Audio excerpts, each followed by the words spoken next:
我是昨天晚上很晚的飞机到的，从机场取了车之后就直接去民宿住下了。今天早上好晚才起来，来雷克雅未克市内逛一逛。现在要在大教堂这里逛一下，就准备去这边最著名的小猪超市买一点东西，因为明天我们就准备一路向东。我们这次主要行程就是冰岛南部的深度游，从西到东玩到最东边的峡湾，再开回来。最后一天去斯奈山半岛、草帽山看一看，就回家啦。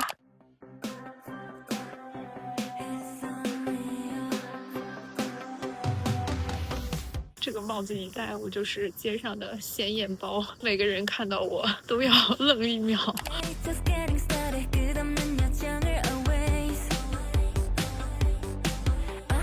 不能免俗的吃一个hot dog，比宜家的热狗好吃一点点，它的酱比较特别，其他没尝出什么特殊的。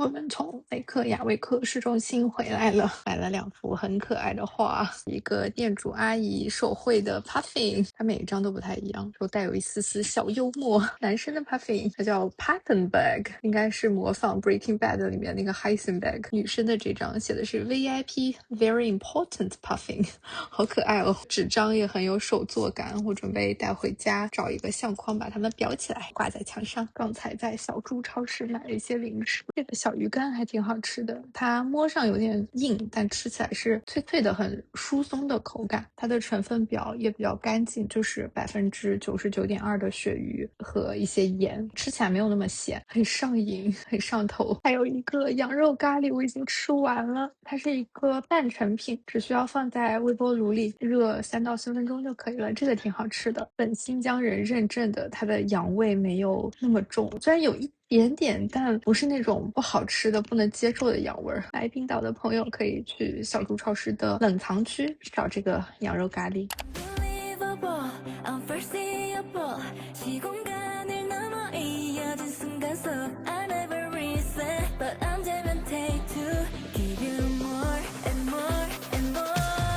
早上好，现在我们要离开第一家民宿了，赶紧来 room tour 一下，要不然就忘了。这个民宿真的特别好，一进门有一个餐桌，有一个小厨房，基本上什么用品都有，盘子碗都有，还有微波炉，底下还有一个电磁炉，冰箱容量也很大。这边有一个小的电视、咖啡机、胶囊什么的都是免费提供的，还有热水壶。再往里面就是卧室，还是2张单人床，窗外的风景还是很好的。这边有一些储物空间，可以挂衣服，还提供了一个小太阳，如果觉得特别冷的话，就可以把这个电暖炉开开。厕所和浴室也挺不错的，中间有一个帘子，做到了干湿分离。比较贴心的是，这边提供了卫生巾和棉条、棉片和棉棒也都有。好了，要和这个小屋说拜拜了，先要去涂一下布。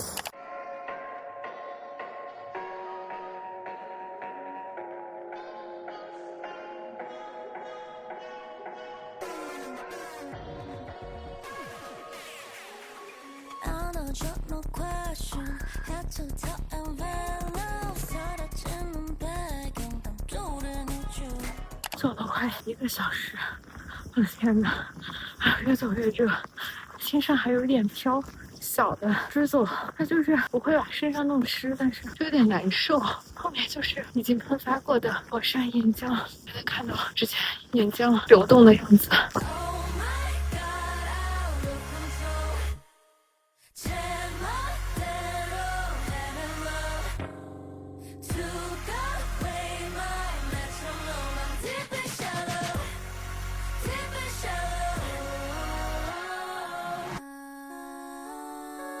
徒步结束了，刚才后面1/3一直在下小雨，我穿的防泼水的裤子它还是湿了，连头里面的秋裤都湿了。防泼水还是不能完全防水。我们稍作休息，在车上吃了点东西，现在到了另外一个地热公园。这个地热公园它就在公路边上，这个小房子是一个临时的旅馆。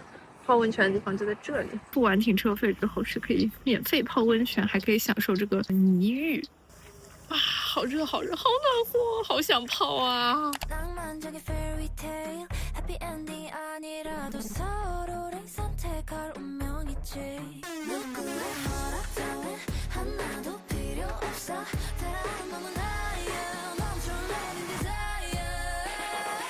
又来到了一个地热公园，来随便涂个布。这边的小溪里流着的都是温泉水，好温暖啊！我看到别人的 vlog 里，室外温度比较高的时候，很多人就直接穿着泳衣在这里泡温泉，哇，好爽啊！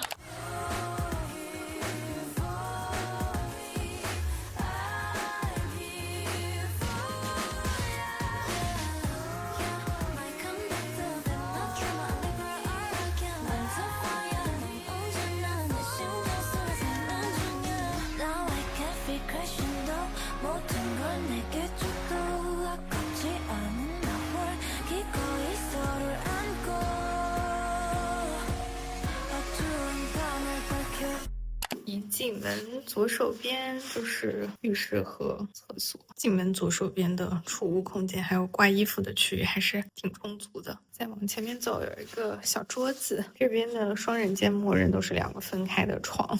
窗外可以看到远处的雪山。这边有一个公共的厨房，有微波炉可以热东西，还有一些餐具，食材可以放在冰箱里。想做饭的话，这边也有炉子，还有烤箱可以用。这还有一个洗碗机，用完的餐盘就直接放在这边就好了。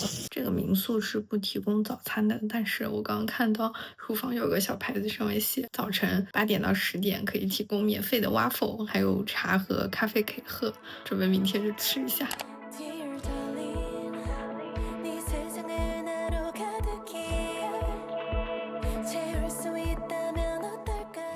今天来黄金圈玩，我到黄金瀑布这里先来纪念品商店买一个姆明的杯子，因为这个是冰岛限定。这边的这个姆明搪瓷杯，它有好几个限定的图案，一个是这个它在泡脚，这个就是我想买的，它在泡蓝湖温泉的，还有一个是姆明在登山，这边有一排冰岛的小羊也挺可爱的。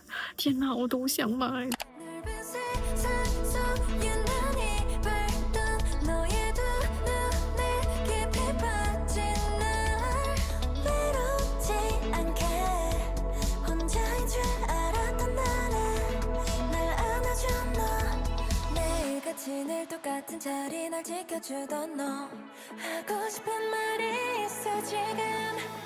来吃午饭了，这个餐厅好好笑啊！它的这个窗户可以看到这个餐厅自己养的牛。但非常地狱的一点是，这个餐厅的主打菜都是牛肉料理，有牛肉汤，有牛排、手撕牛肉、薯条，还有牛肉沙拉。等一下吃完饭，它楼下还有冰淇淋，也是一些牛的牛奶做的冰淇淋。哎呀，好开心！我看这个餐厅旁边还有一个小的民宿，感觉住在这边也挺不错的。离附近的间歇泉呀，还有黄金圈的很多景点都很近，下次可以安排一下。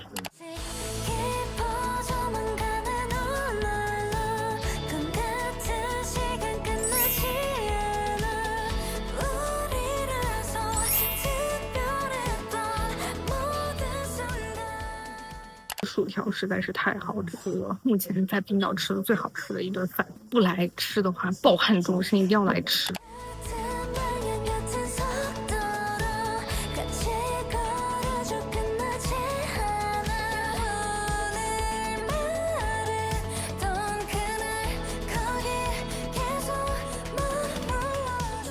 又来一个新的瀑布，肉眼看会比相机里更蓝，它的颜色很像我们之前去多洛米蒂牛奶湖小 Rockies 的那种蓝，牛奶白色中掺着一些天蓝色的，好漂亮啊！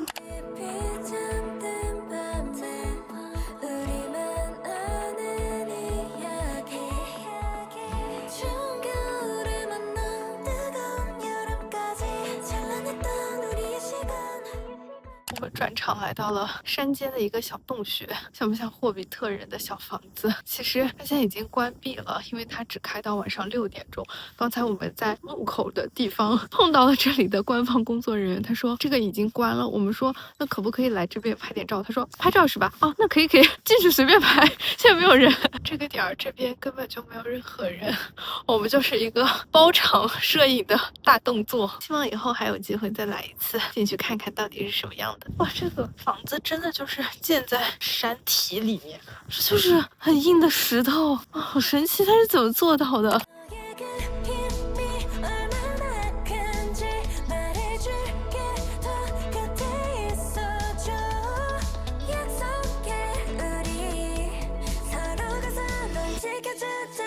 有来看瀑布了，这个瀑布规模比较大，比较特殊的一点是我们可以走到它的后面，从后面拍这个瀑布。前几天火山徒步遇到下雨，秋裤都湿了，所以今天做好了万全的准备，全防水的硬壳，我还穿了雨裤。在我的软壳裤外面又套了雨裤，我就不信这样还能淋湿。走到离瀑布很近的观景台了，我刚看介绍，它的落差有65米，每一个从瀑布背面出来的人，全身都是淋得透透的。天哪，这个水量好大呀！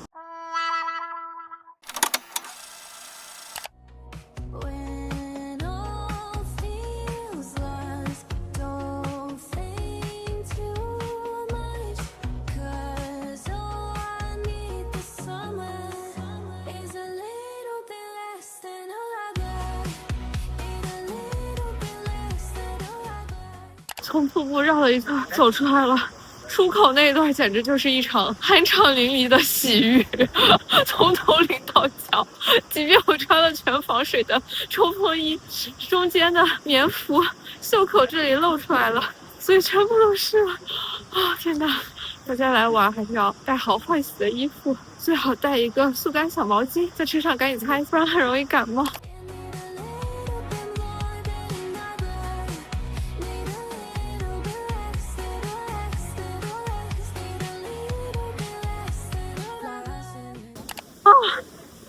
洗脸了，脸上全都湿了，天哪！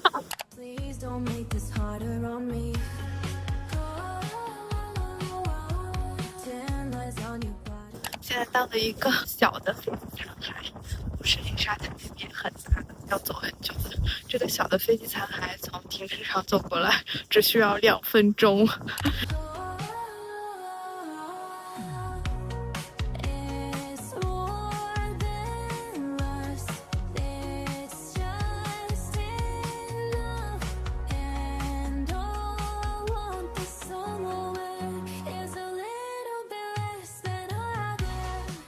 这个机舱是可以走进来的，但不知道已经过了多久了，走在上面嘎吱嘎吱响，有点危险。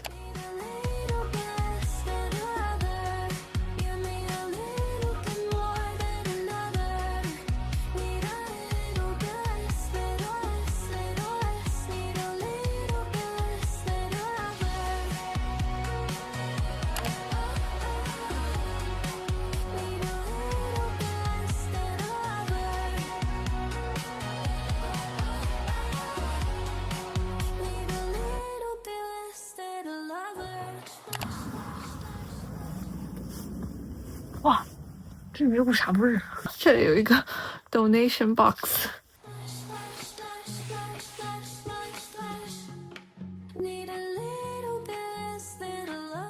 这就是小房子的内部啊，好可爱哦！我看到旅游局官方介绍说，这以前是一个铁匠铺，有人在里面打铁。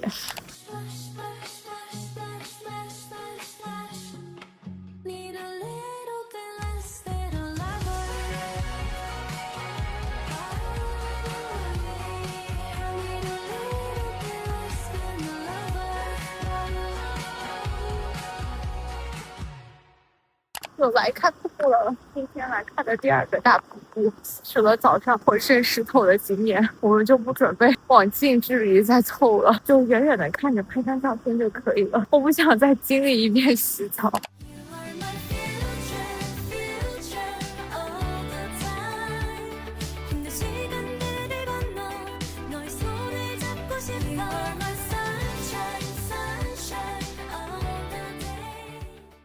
天早上还阴天来着，去了几个瀑布，有点走不动了。本来想去维克小镇拍一下黑沙滩的，结果我们到那的时候就一直在下雨，我们就想说好吧，那我们就继续往东，今天先去民宿。开了没一会儿，天晴了。现在我们停在距离民宿还有50分钟车程里，天气也太好了，后面的雪山超级美。而且就觉得它离我们很近，伸手就能碰到一样，太漂亮了。